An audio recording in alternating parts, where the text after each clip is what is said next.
I really didn't think that I would be saying I've completed and shared 23 episodes by now. When I started this podcast, it was just gonna be once a week. I got so much interest and was recording so quickly. I didn't want my guests to be delayed by months, so I did start releasing 2 episodes a week. And honestly, if I dove in and actually booked more, I could possibly do 3 a week, but that's just too much, so but yeah, 2 a week. 21 of those were conversations with guests on their stories, their whys, their nonprofits, their work, addiction recovery, sobriety, trauma, relationship stuff. And then 2 of those were 2 What Would Auntie Mel Do episodes with past guests. I really like to use past guests because I already know their personality and vibe. I can kind of pick some questions that may go with them a little bit more. And I do up until June actually have all my What Would Auntie Mel Do guests already set up and everything, and they all are past co-hosts.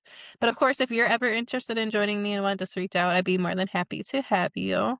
Additionally, I haven't really got many questions from listeners or followers, so if you have any kind of question, please send it in. Nothing is off the table.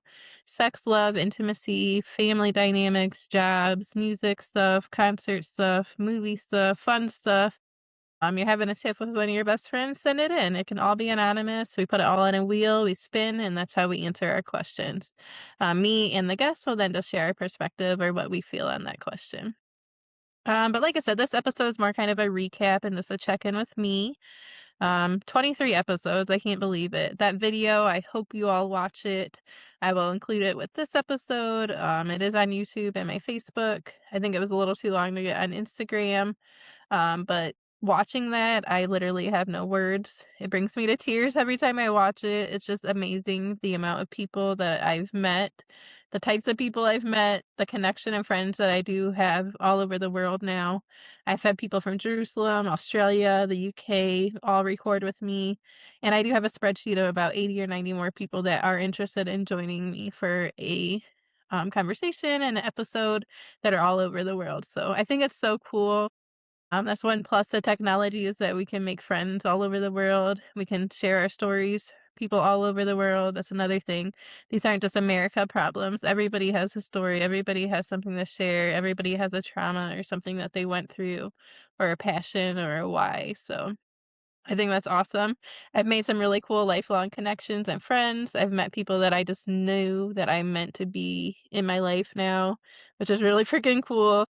I've had people that are therapists, different types of therapies, lawyers. I've had people just sharing their personal stories of sobriety, addiction, being in domestic violence situations, training dogs, all kinds of different things. And that's just who I am. I want to keep it real, honest, and open, give everybody a platform where they can come and feel comfortable, just like having a conversation with a friend. I do try to use, just kind of go with the flow. I do have some questions prepared for all of my episodes just because I will squirrel. I'm very random and I can go off on a tangent. So I do kind of have some questions that guide me, keep me on track as to why we're there.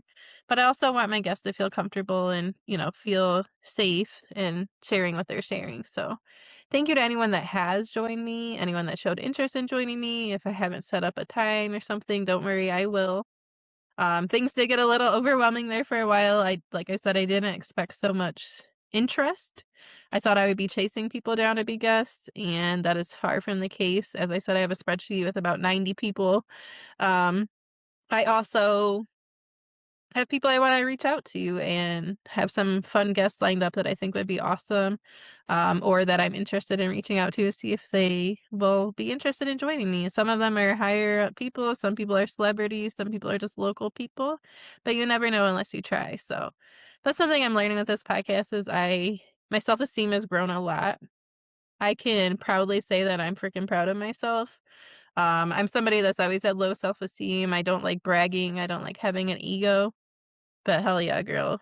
I fucking am killing this shit. I am so proud of myself, and anyone that follows me, listens, shares, I appreciate you all more than you ever could know. I know this is not everyone's cup of tea. I know everybody's not gonna wanna listen to it. I'm sure there's still naysayers like, "Yeah, right, Mel will never do shit like that," but here I am. So,